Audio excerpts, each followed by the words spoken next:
4 men, a speedboat, the Caribbean Sea, a missile strike ordered directly by President Trump. This isn't a scene from Narcos. This actually happened last Friday, just off the coast of Venezuela.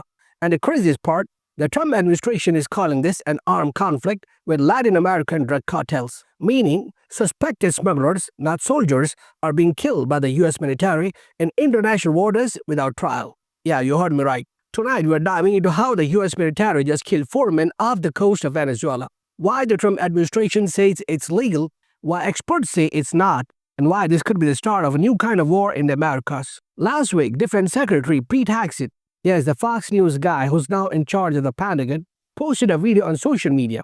It showed a small fast boat slicing through blue water.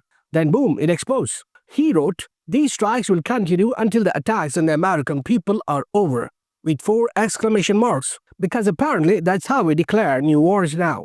This was the 4th known attack since September 2. So far, the US military has summarily killed 21 people it says were smuggling drugs, treating them as enemy soldiers in a war zone. But here's the problem. They weren't in a war zone. They were in international waters, and no one has produced actual evidence that they were drug traffickers or even armed. For decades, the US Coast Guard and Navy have interdicted drug boats in the Caribbean. They chase them, seize the cargo, and arrest the crews. Police work. But in late July, Trump signed a still secret order telling Pentagon to start using military force against Latin American criminal groups he's labeled terrorists. Now, under US law, once a group is designated as a terrorist organization, the president can claim that we are in an armed conflict with them, like Al-Qaeda or ISIS. Trump's argument is drug cartels is equal to terrorists is equal to enemy combatants. So these suspected smugglers aren't civilians anymore. They're unlawful combatants, which means lethal force is fair game. But legal experts, they're not buying it. International law says you can't deliberately kill civilians, even suspected criminals who aren't directly participating in hostilities. Retired judge advocate general officers, the military lawyers who literally teach the laws of war, are calling this move legally dubious at best and flat-on murder at worst. Even more wild, Pete Hegseth hates JAG lawyers. He literally fired the top ones at the Pentagon after he was confirmed. So the very people who would tell him, hey, you can't just bomb a boat full of suspected drug smugglers, are gone. Venezuela's president Nicolas Maduro has called the attacks a heinous crime and a military attack on civilians who are not at war and were not militarily threatening any country. He's basically saying, if the US thought these guys were smugglers, why didn't they arrest them? And honestly, he's got a point. Because here's what's shady. The 4th strike on September 2 reportedly killed 11 people. Trump said were members of Tren de Aragua, a Venezuelan gang.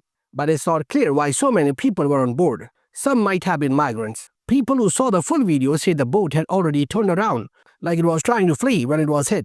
And it was hit repeatedly before it sank. That's not a firefight, that's an execution. So why is Trump doing this? 2 reasons. Politics and precedent. Politically, Trump has always used the military in norm-busting ways. He sent troops into Los Angeles and Washington. He's floated US troops in Chicago and Portland as training grounds. Now he's extending that logic overseas, turning the war on drugs into an actual war. And it's not just at sea. According to current and former officials, the Pentagon has a plan on Trump's desk to extend these strikes inside Venezuelan territory. Let that sink in. We're not just talking about blowing up boats anymore. We're talking about airstrikes inside another sovereign country. This is how wars start. Trump's aides have been pushing for years to use military force to remove Maduro. Remember, the US Justice Department indicted Maduro on drug trafficking and corruption charges back in Trump's first term.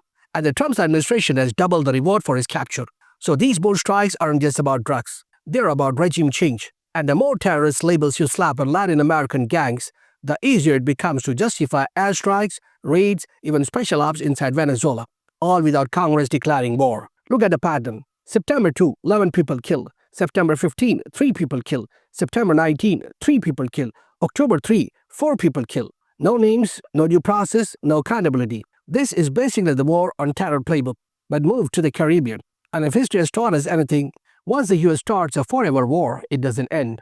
Maybe you're thinking, okay, but these are drug smugglers, why should I care? Here's why. Once a president claims he can use military force against suspected criminals overseas, it's only a matter of time before he claims he can do it at home. Remember, Trump already sent active duty troops into American cities. He's already called US gangs terrorists. If he can label a group terrorists and then bomb them overseas, what's to stop him from using that same logic here? This isn't just about boats of Venezuela. It's about the future of war, law, and democracy itself. We are watching in real time the US government cross a line between law enforcement and war, between policing and execution. And once the line is crossed, it's very hard to go back. This isn't a Netflix thriller. This is US foreign policy happening right now. If you want to see more breakdowns like this, the stories behind the headlines, the legal twist, the power plays, hit subscribe, share this video, and let people know what's happening in the Caribbean. Because the more light we shine on these secret wars, the harder it becomes for any administration to fight them in the dark.